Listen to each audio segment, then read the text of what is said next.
The first wave of NFL free agency is complete.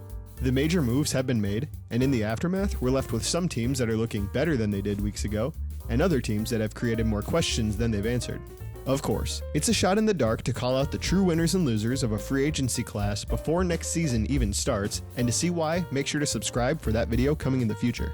Regardless, it's still fun to take inventory and make predictions in March, so here are TSC's early winners and losers of the 2024 free agency window. Arguably the biggest winner of free agency are the Houston Texans. Head coach DeMeco Ryans' squad is coming off their best season since 2019, and the team's future is very bright with rookie phenom CJ Stroud at quarterback. As such, the team went all out in free agency. They replaced departing edge rusher Jonathan Grenard with one of the best players of the free agency class in Danielle Hunter. Hunter is leaving the Minnesota Vikings after an 18-sack season, and he is a true game wrecker on the defensive front. Pairing him with Defensive Rookie of the Year Will Anderson gives the Texans one of the scariest pass rushing duos in the NFL. In addition to Hunter, the Texans continued to bolster their defense by bringing in Azeez Al-Shaair and Danico Autry, two solid players coming off of strong seasons.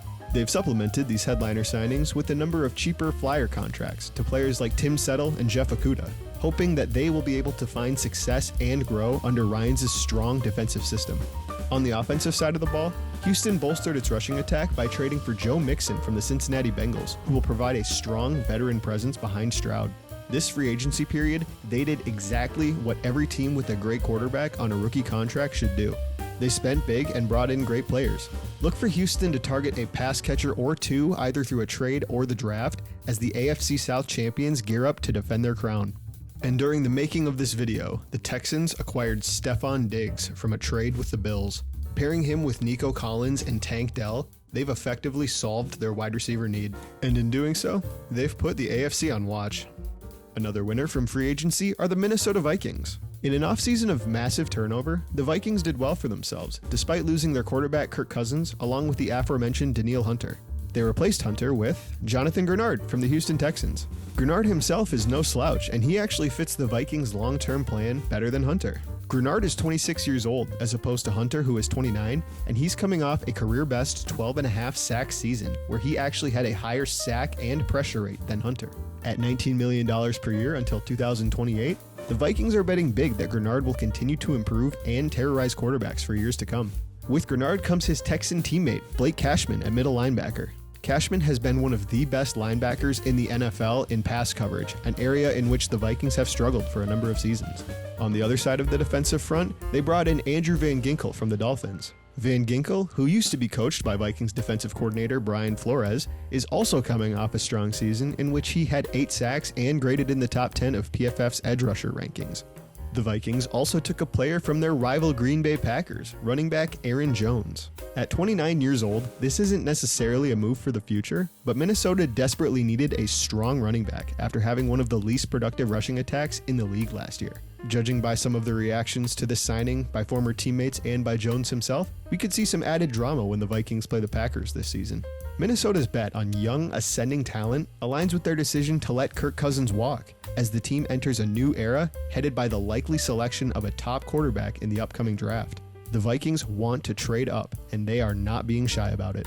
Our third winner is the beneficiary of Minnesota's decision to let Kirk Cousins go, and that's the Atlanta Falcons. Atlanta only has one signing of note, and that's Kirk Cousins. No team stands to benefit more from a single signing this spring. Their star-studded core of Bijan Robinson, Drake London, and Kyle Pitts have lacked a stable distributor under center and a forward-thinking play caller. And now, with Kirk Cousins and new offensive coordinator Zach Robinson, they have both. However, Cousins' signing comes with a mountain of risk. At 36 years old and coming off an Achilles tear, he's absolutely a candidate for regression. At the same time, before his injury, he was playing some of the best football of his career. If he can recapture that form, Atlanta's stout offensive line should keep him upright, and their playmakers should all have great seasons. If all goes well, Cousins should take Atlanta from a bottom 10 team to a playoff team. Of course, not every team seized the opportunity to improve, and some teams got outright worse. Starting with the Buffalo Bills, the 2023 AFC North champions. They had an exodus of core players due to their limited cap space. On defense alone, they lost Jordan Poyer, Micah Hyde, Tre'Davious White, Dane Jackson, Leonard Floyd, Tyrell Dodson, and Tim Settle. On offense, they lost Mitch Morse, Gabe Davis, and Trent Sherfield. Now, it goes without saying that not every one of these players was an impact player. Many of them were in rotational roles, some missed time due to injury, and others were simply past their prime. However, what's not debatable is that several of these players were core leaders in the Bills' locker room. Going into next season, the Bills will have to fill several starting and rotational spots on their depth chart to replace the over 5,000 snaps lost. So far, they've only signed receivers Mac Hollins and Curtis Samuel and linebacker Nicholas Morrow to fill those spots. With less than $10 million remaining on the cap for next season, they'll have to rely on draft picks and backups to step up. Of course, we would be doing the Bills a disservice to not mention Josh Allen. As long as he continues to play at a high level, the Bills will be okay.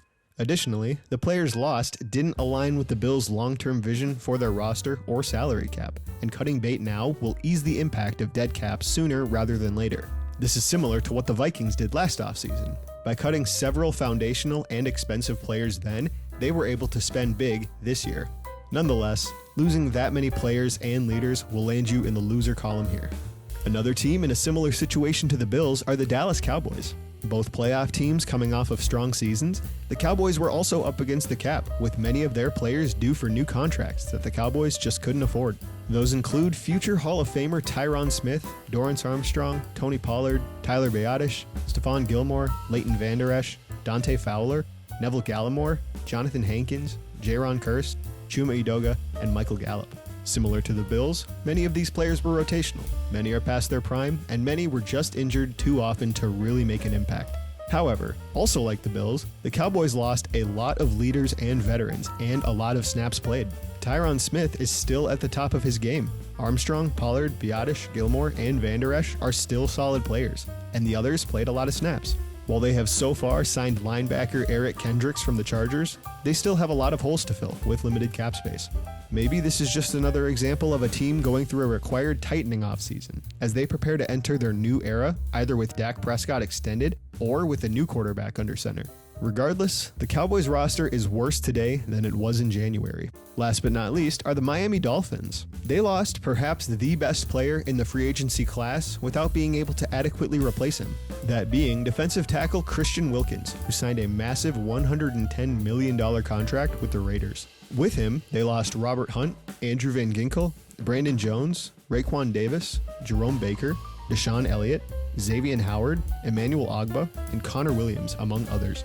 A number of these players got massive paydays, including Robert Hunt, who will be making $20 million per year for the next 5 seasons. Unfortunately, their hands are tied, as quarterback Tua Tagovailoa is due for a massive payday in the coming months.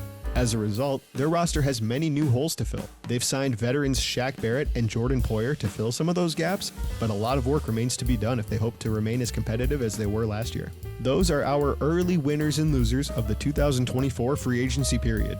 Now, given all this, it's important to call out that the offseason isn't over yet. Many players are still unsigned, and all of these teams have plenty of time to turn it around.